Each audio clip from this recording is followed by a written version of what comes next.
ఒకప్పుడు మనకు తెలిసిన టూరిజం అంటే సెలవుల్లో అమ్మమ్మ ఇంటికి వెళ్లడం లేదా నగరాల్లో బంధువుల ఇంటికి వెళ్లడం, అక్కడ చూసిన గోదావరి ఒడ్డు, కొండలు, గుట్టలు, సముద్ర తీరాలు చాన్నాళ్ల పాటు గుర్తుండిపోయే తీపి జ్ఞాపకాలు. అక్కడ చూసిన వింతలు, విశేషాలు స్నేహితులకు కథలు కథలుగా చెప్పుకుంటాం.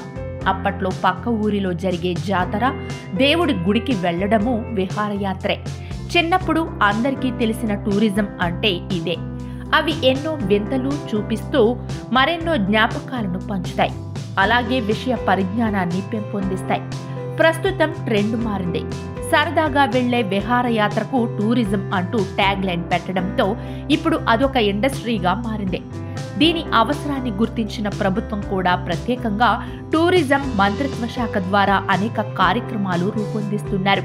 ప్రకృతిలో ఉన్న ప్రతి ప్రదేశం దేనికదే స్పెషల్. యూట్యూబ్ ఛానల్స్ వచ్చాక దేశంలో మారుమూల ఉన్న ప్రాంతాలకు ఉన్న ప్రత్యేకత తెలుసుకుంటూ అక్కడ సందర్శించడానికి ప్రణాళికలు వేసుకొని అనేక కొత్త ప్రదేశాలు చుట్టేస్తున్నారు ప్రస్తుత యువత. దేశంలో మారుమూల ప్రాంతాలను చుట్టేయాలన్న ఉత్సాహం మీకుందా? మీతో పాటు మరెందరికో మీరే టూర్ ప్లాన్ ఎందుకు చేయకూడదు?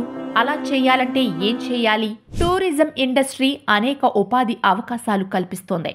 ఏ అవును, బి కాదు. మీ సమాధానం కామెంట్ రూపంలో తెలియజేయండి. మీకు టూరిజంపై ఆసక్తి ఉంటే మీ ఆసక్తినే కెరియర్గా మలుచుకోండి. మన రాష్ట్రంలోనే గాక దేశంలోనూ టూరిజం అవసరాలు రోజురోజుకు పెరుగుతున్నాయి. ఈ నేపథ్యంలో అనేక institutes bachelor degree in travel tourism, masters degree in travel టూరిజంతో పాటు డిప్లొమాలు, ఆన్లైన్ సర్టిఫికేట్ కోర్సులు అందిస్తున్నాయి. Bachelor of business administration, BBA in tourism and travel management డిగ్రీలో పర్యాటక రంగంలో లాభదాయకంగా వ్యాపార నిర్వహణ అనే అంశాల దగ్గర నుండి టూరిజం మరియు ట్రావెలింగ్లో ప్రత్యేక నైపుణ్యాలను ఈ కోర్సు ద్వారా నేర్చుకోవచ్చు. విస్తృతంగా పెరుగుతున్న టూరిజం అవసరాల కోసం ఈ కోర్సుకు ప్రాధాన్యం ఏర్పడింది. బ్యాచిలర్ ఆఫ్ టూరిజం మేనేజ్మెంట్, దీని ద్వారా టూరిజంలో వైవిధ్యమైన అంశాలపై అవగాహన వస్తోంది. ఇటీవల కేవలం సెలబ్రిటీలు కాకుండా యువత కూడా ఎక్కువ మంది డెస్టినేషన్ టూరిజం, డెస్టినేషన్ వెడ్డింగ్కు ప్రాధాన్యం ఇస్తున్నారు. వివాహాలు, విందులు, వేడుకలతో పాటు సీజనల్గా ఈ రంగంలో స్థిరమైన వ్యాపార నిర్వహణకు ఈ కోర్సు ద్వారా శిక్షణ ఇస్తున్నారు. బీఎస్సీ ఎయిర్లైన్స్ టూరిజం మరియు హాస్పిటాలిటీ మేనేజ్మెంట్, ఈ కోర్సులో దేశ విదేశ విమాన మార్గాలు, టూరిజం ప్రదేశాలు, ఆతిథ్య సదుపాయాలపై శిక్షణ ఇస్తారు. దీని ద్వారా వివిధ పర్యాటక సర్క్యూట్ల ప్రాధాన్యం, ఆతిథ్య రంగ మౌలిక సదుపాయాలపై అవగాహన కలుగుతోంది. BA travel and tourism management, bachelor of tourism administration లాంటి వివిధ రకాల కోర్సుల ద్వారా పర్యాటక రంగంలో మంచి కెరియర్ ఏర్పరచుకోవచ్చు. వీటితో పాటు స్వల్పకాల డిప్లొమా కోర్సులు కూడా అందుబాటులో ఉన్నాయి. 6 నెలల డిప్లొమా కోర్సుల ద్వారా కూడా ఈ రంగంలో ఉపాధి పొందవచ్చు. హైదరాబాద్లో ట్రావెల్ అండ్ టూరిజం కోర్సుల కోసం ప్రత్యేకంగా నెలకొల్పిన national institute of tourism and hospitality management NITHM అనేక డిప్లొమా కోర్సులను ఆఫర్ చేస్తోంది. Xavier institute of business studies Hyderabad, Roots college of hotel management and culinary arts, trade wings institute of మేనేజ్మెంట్తో పాటు డాక్టర్ బిఆర్ అంబేద్కర్ యూనివర్సిటీ దూర విద్యా విధానంలో కూడా కోర్సులు ఆఫర్ చేస్తున్నాయి. ట్రావెల్ అండ్ టూరిజంలో డిప్లొమా కోర్సులు ఆఫర్ చేస్తున్న ప్రభుత్వ, ప్రైవేటు విద్యా సంస్థలు హైదరాబాద్లో 15కు పైగా ఉన్నాయి.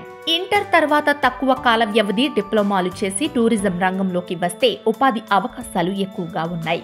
Introduction to tourism and hospitality, travel and tourism, domestic airlines, international travel, preparation and safety, luxury tourism, international tourism and study tourism, స్వదేశీ పర్యాటకం, travel agent tourism planning, tourism marketing లాంటి సబ్జెక్టులపై వేర్వేరు విద్యా సంస్థలు తక్కువ కాల వ్యవధిలో ఆన్లైన్ కోర్సులు నిర్వహిస్తున్నాయి.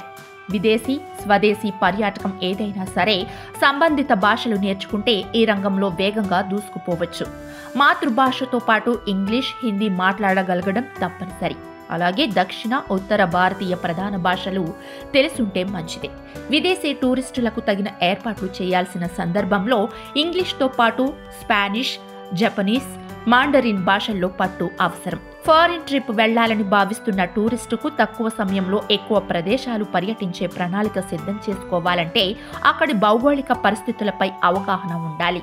అలాగే అక్కడ చూసే ప్రదేశాల వివరాలు, ఆసక్తిదాయక విశేషాలు చెప్పాలంటే చారిత్రక, సాంస్కృతిక అంశాల పరిజ్ఞానం అవసరం. అందువల్ల ఈ రంగంలో ప్రవేశించాలనుకునే విద్యార్థి ఎంచుకునే కోర్స్, స్పెషలైజ్ చేసే విభాగంపై క్లారిటీ ఉండాలి. ఆ విధంగా ఈ కోర్సులో ట్రైనింగ్ ఇస్తారు.